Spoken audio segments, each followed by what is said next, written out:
نبی صلی اللہ علیہ وسلم نے کہا کہ whoever hears of دجال let him not go near to him because ایک بندہ بڑے سے بڑا مومن جائے گا اس کے قریب، لیکن وہ اسے ایسے آرگومنٹس دے گا کہ وہ بڑے سے بڑا مومن بھی جو ہے اس سے قائل ہو جائے گا۔ یہ ڈپینڈنسی کا ایلیمنٹ ہے اس میں۔ ہیومن بینگ اس کی سویلائزیشن پہ بہت ڈپینڈنٹ ہو چکے ہوں گے، اس لیے اس سے جان چھڑانا بہت مشکل ہے۔ ایک بندے نے عالم سے پوچھا کہ اس کے ماتھے پہ تو کافر لکھا ہوگا، تو ہاؤ از اٹ پاسبل کہ ہر مسلم تو پڑھ لے گا، ہمیں تو پتہ لگ جائے گا وہ دجال ہے، so how you are seeing کہ جی وہ اس کے ماتھے پہ کافر لکھا ہوگا پھر بھی ہم اسے فالو کریں گے؟ تو انہوں نے کہا کہ دیکھیں آپ سگریٹ پیتے ہیں تو اتفاق سے وہ پیتا تھا، تو انہوں نے کہا کہ سگریٹ پہ آپ نہیں لکھا دیکھتے کہ تمباکو نوشی صحت کے لیے مضر ہے، پھر بھی پیتے ہیں، کیوں پیتے ہیں؟ اس نے کہا کہ ہاں میں سمجھ گیا، ایڈکٹیو، سگریٹ بہت زیادہ ایڈکٹیو ہے۔ تو یہی بات ہے کہ دجال کی سویلائزیشن ایڈکٹیو ہے بہت زیادہ، کیونکہ وہ مٹیریلسٹک ویلیوز کی بات کرتی ہے، کیونکہ اس میں ایسے ایلیمنٹس موجود ہیں جو ہیومن فالس نیچر کو جو ہے بہت زیادہ اپیل کرتی ہیں۔ وہ کیا ہے کہ دیکھیں ڈپینڈنسی ایسے ہے کہ انہوں نے ایک سٹینڈرڈ بنا دیا ویسٹرن سویلائزیشن نے، وہ سٹینڈرڈ UN ہے، یونائٹڈ نیشن۔ اب یونائٹڈ نیشن ڈیفائن کرے گا کہ سرمنی کس طرح ہونی چاہیے، سرمنی میں میوزک ہونا چاہیے، جس سرمنی میں میوزک نہیں ہے وہ اب نارمل سرمنی۔ یہ کس نے سٹینڈرڈ ڈیفائن کیا؟ اسلام نے تو نہیں کیا نا، تو یونائٹڈ نیشن نے یا ان کی باقی چیزوں نے ڈیفائن کیا، موویز نے۔ شادی کس طرح سے ہونی ہے پورا سٹینڈرڈ ڈیفائن ہے، اسکول کے فنکشنز کیسے ہونے ہیں سٹینڈرڈ ڈیفائن ہے، فری مکسنگ کا ایک سٹینڈرڈ ڈیفائن ہے، ہیومن بینگز کے ڈریس کوڈ تک انہوں نے ڈیفائن کر دیا۔ اگر آپ کی گرل فرینڈ نہیں ہے تو یو آر نون ایز اب نارمل، اگر کسی کا بوائے فرینڈ نہیں ہے تو اسے اب نارمل کہا جائے گا، کیونکہ ایک سٹینڈرڈ ڈیفائن ہو گیا۔ اب اس کی سویلائزیشن کے سٹینڈرڈز ہوں گے، وہ سویلائزیشن کے سٹینڈرڈز اتنے جو ہیں وہ ایڈکٹیو ہوں گے کہ نبی صلی اللہ علیہ وسلم نے وارن کیا ہے کہ بیویئر ویئر ایور یو سی دجال فلی یو شوڈ رن اوے۔ اب اس کو میں اس طرح سے سمجھتا ہوں، دیکھیں کہ دجال سے ہم بچ سکتے ہیں اس دور میں بھی، حالانکہ اس میں بہت ایڈکٹیو ہے اس کی سویلائزیشن۔ ایک حدیث میں تو آتا ہے کہ ایسے دور میں جنگلوں کی طرف چلے جاؤ اور دور ہو جاؤ یہ اس سویلائزیشن سے، لیکن اس کا سلوشن ہو سکتا ہے۔ سلوشن یہ ہے کہ اس کے جو ٹولز ہیں اس کی سویلائزیشن کے، مثال کے طور پہ میں ٹیلی ویژن کو ایک بہت بڑا ٹول سمجھتا ہوں دجال کی سویلائزیشن کو۔ اب بات یہ ہے کہ ٹیلی ویژن سے آپ بھاگ جائیں، ٹیلی ویژنس کو دیکھ کے آپ دوڑ لگائیں، کیونکہ نبی صلی اللہ علیہ وسلم نے کہا کہ ویئر ایور یو سی دجال فلی۔ یہ میری انٹرپریٹیشن ہے، یو میں ڈس ایگری۔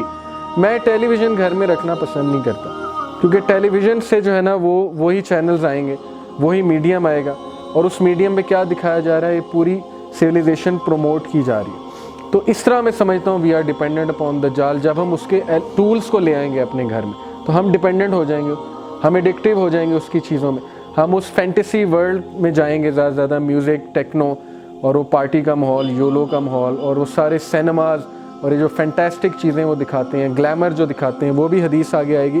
لیکن بات یہ ہے کہ اس پہ ڈیپینڈنٹ بہت ہوگی انسانیت، اس لیے میجورٹی دجال کو فالو کرے گی اور بڑے کم لوگ جو ہے نا اس سے چھٹکارا پا سکیں گے۔ اکنامک سسٹم ہم دیکھیں کتنا ڈیپینڈنٹ ہے، اتنا ڈیپینڈنٹ ہے جان نہیں چھڑائی جا سکتی۔ اب علماء یہ کہتے ہیں کہ آپ لیسر ایول کی طرف جائیں، اب بینک میں اکاؤنٹ تو کھلوانا ہے، ہر حال میں کھلوانا ہے، کرنٹ میں کھلوا لیں۔ اب دجالک سویلائزیشن جو ہے آپ دیکھیں، آپ نیو یارک چلے جائیں تو بڑا کم چانس ہے انسان کے بچنے کا، وہاں پہ جو اسٹرپ کلبز ہیں اور یہ ساری جو ایک گلیمر کی دنیا ہے وہاں پہ انسان کھو جاتا ہے، وہاں پہ جا کے دبئی چلے جائیں وہاں پہ انسان کھو جاتا ہے، اور یہی دجالیت ہے۔ دجال کا مطلب ہے دجل، دجل سے نکلا ہے، دجل کا مطلب ہے دھوکہ، یعنی کہ ڈسیپشن۔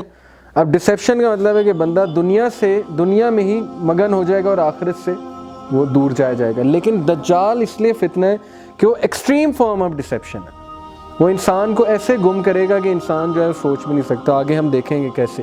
اب he will corrupt the religious beliefs of people. اب آپ ساری ٹی وی سیریز دیکھ لیں، ان میں میس اپ کر رہے ہیں ریلیجس بلیفس کو، اور چیلنج کیا جا رہا ہے ریلیجن کو on a very higher level. تو یہ جو ہے he will corrupt religious beliefs of people, movies میں لوزر دکھایا جاتا ہے ریلیجس بندے کو، انٹلیکچوئل دکھایا جاتا ہے ایتھیسٹ کو، اور سپر نیچرل بینگز کو دکھا کے ہمارے ریلیجس بلیفز کرپٹ کر رہے ہیں۔ توحید ایک بہت بڑا ہمارا بلیف ہے، اس کو بالی ووڈ کرپٹ کر رہا ہے۔ آپ دیکھیں ان کے سانگز جو ہیں کس طرح سے وہ شرک پھیلا رہے ہیں۔ وہ جو ان کا ایک سانگ ہے، تیرے نام سے جی لوں تیرے نام سے مر جاؤں، اب یہ کیا ہے؟ مسلمان تو کہتا ہے کہ اللہ کہتے ہیں کہ قل ان صلاتی و نسکی و محیایا و للہ رب العالمین، کہ میری ڈیتھ، میری موت، میری زندگی اور میری ساری کی ساری جو ہے ورشپ ہے وہ کس کے لیے؟ اللہ کے لیے۔ لیکن وہاں پہ وہ کس سے ایسوسیٹ کر رہا ہے؟ لڑکی سے۔ کس طرح سے وہ سب کانشیسلی یوتھ کو سکھا رہے ہیں کہ عشق سب کچھ ہے، عشق خدا ہے، اور عشق جو ہے وہ ریلیجن سے بھی اوپر ہے، اور یہ بھی آج کل کا جو نعرہ ہے ہیومینٹی از ریلیجن, یہ humanity is the greatest religion, یہ بھی اس کا بھی بڑا ہم کریٹیکل انالیسس کرتے رہتے ہیں. یہ بھی ایک فتنہ ہے, لوگوں کو ایتھزم کے لے جانے کا ایک دروازہ ہے. اب واٹ از ہیومینٹی, پہلا کوشچن تو یہ ہے, what are the standards of humanity. Humanity تو یہ کہتی ہے, why humanity is the greatest religion, کیونکہ ہیومینٹی کسی چیز سے نہیں روکتی, بڑی معصوم ہے. اب ایک بندے کو میں شراب پیتے دیکھوں, میں اسے نہیں روک سکتا, بیکاز ہیومینٹی کہتی ہے مت روکو. اب ایک بندہ جو ہے وہ گرل فرینڈ کے ساتھ بیٹھا ہے, میں اسے نہیں روک سکتا, کیوں, لیٹ ہم ہیو فن, لیٹ ہم انجوائے. اب ہیومینٹی کا اسٹینڈرڈ کیا ہے, ڈریس کوڈ کیا ہے. ایک بندہ مجھے کوئی نظر آیا غلط مطلب ڈریس میں نہیں روک سکتا, وائی ہیومینٹی, لیٹ ہم انجوائے, لیٹ ہم ہیو فن. اب ہیومینٹی ایک ویگ ٹرم ہے. ہیومینٹی وہ جو کہتے ہیں, ہمارے لوگ کہتے ہیں کہ نہیں دوسروں کی مدد کرنی چاہیے. بھائی دوسروں کی مدد کرنی چاہیے یہ تو اسلام کہتا ہے, اور یہ پہلا حکم ہے. اور دوسروں کی مدد کس لیے کرنی چاہیے, اس کے پیچھے نیت کیا ہونی چاہیے, یہ بھی تو ڈیفائنڈ ہے اسلام, ٹو پلیز اللہ آلمائٹی. لیکن ہیومینٹی ایک بہت ویگ ٹرم ہے. ہیومینٹی کو کہنا it's the greatest of religion, humanity تو ریلیجن ہے ہی نہیں, یہ تو ایک فلسفی ہے ہیومنزم کی, اور اس فلسفی کے پیچھے مٹیریلزم انوالوڈ ہے. ہیومینٹی جو ہے یہ ایک فلسفی ہے, ریلیجن جو ہے یہ پورا ایک وے آف لائف ہے. اور انبیاء ہیومینٹی سکھانے تو نہیں آئے تھے, تمام انبیاء ریلیجن کا بتانے آئے تھے. انبیاء تو سب سے سمارٹسٹ لوگ تھے, انہیں کیوں نہیں پتا تھا humanity is the greatest of religion, وہ پھر ہیومینٹی سکھاتے. ہیومینٹی تو کامن سینس کی بات ہے. آپ کو نہیں پتا کسی کو جو ہے ہیلپ آفر کرنی ہے, آپ کو نہیں پتا کہ ایک بندہ مر رہا ہے تو اس کی ہیلپ کرنی ہے, آپ کو نہیں پتا کہ کسی کو پیسے دینے چاہیے, یہ تو کامن سینس ہے. کامن سینس نہیں سکھانے آئے تھے انبیاء. انبیاء تو ہیومینٹی کو بتانے آئے تھے کہ تم شرک میں پڑے ہوئے اس سے نکلو, اور ون گاڈ کو جو ہے تم ورشپ کرو, بیکاز شرک is the root cause of all evil. شرک کی وجہ سے ڈس یونٹی ہے ہیومینٹی میں. توحید کا کنسیپٹ یونائٹڈ کرتا ہے ہیومن بینگس کو, تو یہ بڑا ریولوشنری کنسیپٹ ہے.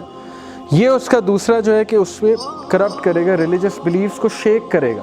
اور آپ یقین کریں جتنے بھی لوگ باہر ریسرچ کے لیے جاتے ہیں یا P H D M Phil, تو وہ ایتھیسٹ ہو جاتے ہیں. میجورٹی میرے جی کی کے دوست تبلیغی جماعت کے ساتھ جاننے والے, داڑھیوں والے, انہیں داڑیاں کٹوا لی ہیں اور وہ جرمنی میں جا کے ایتھیسٹ ہو گئے. کیوں, تھوڑی سی سائنس پڑھ کے, تھوڑے سے کویسچنز, کاؤنٹر کویسچنز ہوئے ہوں گے ان سے, ان کے ریلیجس بلیفس کو کرپٹ کرنے کی کوشش کی گئی ہوگی. ماڈرن سویلائزیشن نے بڑے ٹف کویسچنز پوچھے ہیں ہم سے, جو کہ ہمیں سیکھنے چاہیے. ان کے کچھ بڑے ویلڈ کویسچنز ہیں گاڈ کے حوالے سے, ریلیجن کے حوالے سے, وہ ہمیں پتہ ہونے چاہیے. جب وہ کویسچنز پٹ فارورڈ کریں گے, مسلم جو ہے وہ شیک کرے گا. تو یہ ریلیجس بلیفس کو کرپٹ کیا جا رہا ہے.